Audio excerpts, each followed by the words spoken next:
महाराष्ट्रातील भगिनींना आधार देणारी राज्य शासनाची मुख्यमंत्री माझी लाडकी बहीण योजना।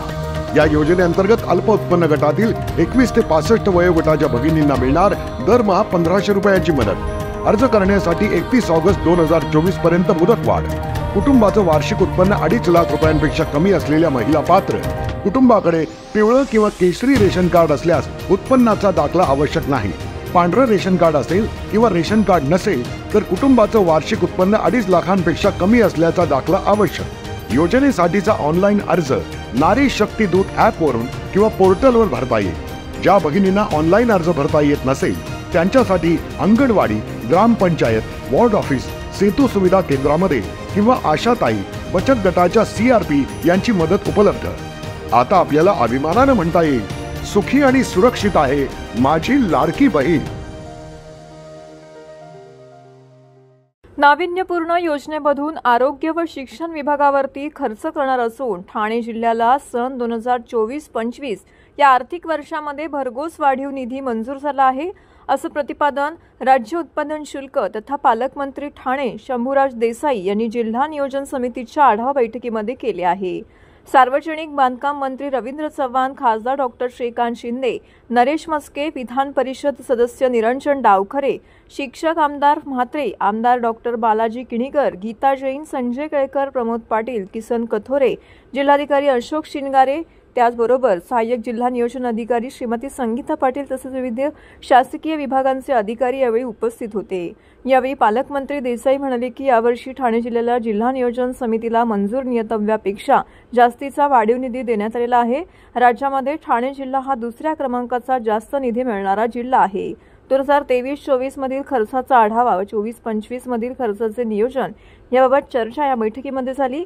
संभाव्य निवडणूक बघता यावर्षीचा निधी वेळेवर खर्च झाला पाहिजे, यासाठी यंत्रणेमधील सर्व अधिकाऱ्यांनी योग्य ते नियोजन केले पाहिजे।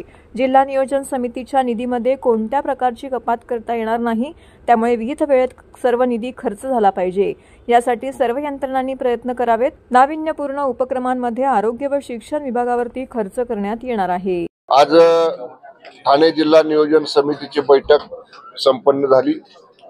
सन 2023-24 मधल्या खर्चाचा आढावा आणि सन 24-25 मधल्या जो उपलब्ध नियतव्यय आहे त्या उपलब्ध नियतव्ययाच्या खर्चाचं नियोजन या बाबतीतली प्रामुख्याने चर्चा आजच्या बैठकीमध्ये झाली। माननीय मंत्री महोदय रवींद्र चव्हाण साहेब या बैठकीला होते, खासदार डॉक्टर श्रीकांत शिंदे साहेब, सर्व खासदार मस्के साहेब आणि इतर सर्व माननीय आमदार महोदय या बैठकीमध्ये उपस्थित होते। आपण या वर्षीचं नियोजन जे 24-25चा जो नियतव्यय आहे तो राज्यातल्या दुसऱ्या क्रमांकाचा मोठा नियतव्यय आहे। गतवर्षीपेक्षा जवळपास 200-2.25 कोटी रुपये वाढीव निधी या जिल्हा नियोजन समितीला शासनाकडून उपलब्ध झालेला आहे।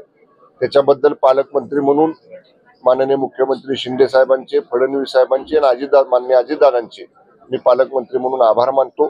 अत्यंत काटेकोर नियोजन या वर्षीच्या खर्चाचा आपण केलेला आहे। 8 ते 10 दिवसामध्ये सर्व लोकप्रतिनिधींच्या प्राधान्यक्रमाच्या आराखड्यामधली जी कामं आहेत त्याच्या बाबतीतल्या याद्या प्राप्त करण्याच्या सूचना मी प्रशासनाला दिलेल्या आहेत। माननीय लोकप्रतिनिधींनाही तशी विनंती केलेली आहे। या वर्षी सरकारनं सगळ्यांच्याच कारण पुढे आचारसंहिता लागण्याची शक्यता असल्यामुळं टेंडर मर्यादा ही शिथिल केलेली आहे।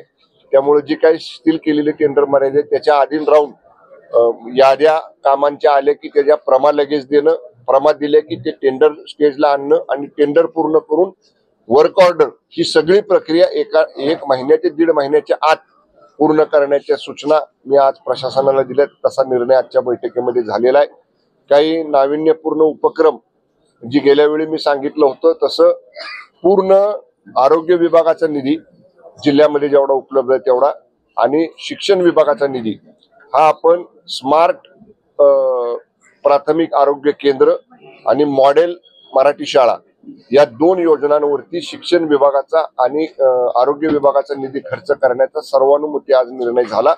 माननीय मुख्यमंत्री एकनाथजी शिंदे साहेबांनी एक अत्यंत चांगलं मॉडेल हे आमच्या सातारा जिल्ह्यासाठी स्मार्ट प्राथमिक आरोग्य केंद्राचं आणि मॉडेल इंग्लिश मीडियम स्कूलचं अप्रूव्ह केलेलं आहे। मी जिल्हाधिकारी ठाण्याला सांगितलेलं आहे की जे माननीय मुख्यमंत्री महोदयांनी अप्रूव्ह केलेलं आहे ते तुम्ही बघा आणि या वर्षी आपण ठाणे जिल्ह्यात सुद्धा ते मॉडेल राबवून प्राथमिक आरोग्य केंद्र, महापालिकांचे दवाखाने, आपला दवाखाना आणि महापालिकेच्या आणि जिल्हा परिषदेच्या अंतर्गत असणाऱ्या मराठी शाळा या अत्याधुनिक करण्याचं एक चांगला कार्यक्रम हातात घेतलेला आहे।